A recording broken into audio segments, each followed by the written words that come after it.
Drag queens. Who needs them? Who wants them? And who wants to have sex? I'm Ethan. And I'm Drew Paramore. Johnaria. Diane-ria? Mindanao. Oh, good enough. Okay.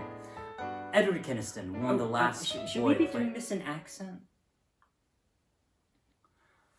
Edward Kiniston. There you go. One of the last boy players.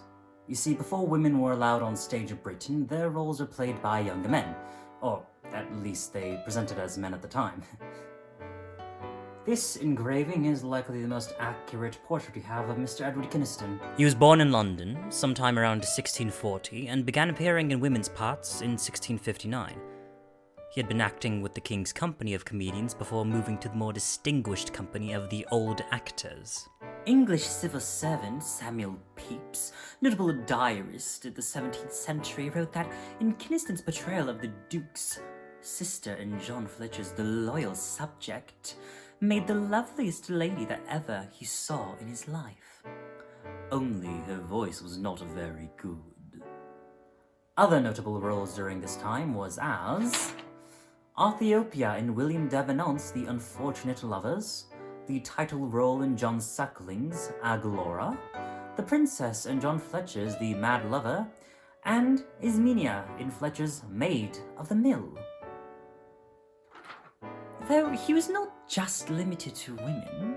In Ben Jonson's The Silent Woman, he played two women, and a man character where Peeps pops in again, to note that he was clearly the prettiest woman in the whole house, and lastly as a man, and then likewise did appear the handsomest man in the house. He also f***ed up. He had a resemblance to poet, politician, nobleman, dramatist, Sir Charles Sedley, which he was well aware of.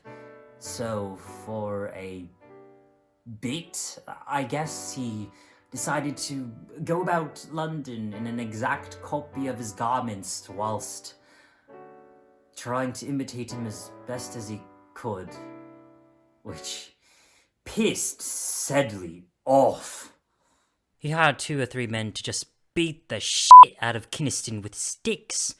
It got to the point where he was out of commission for a week. But that didn't stop his career. He went on to act well into his 50s, before retiring in 1699.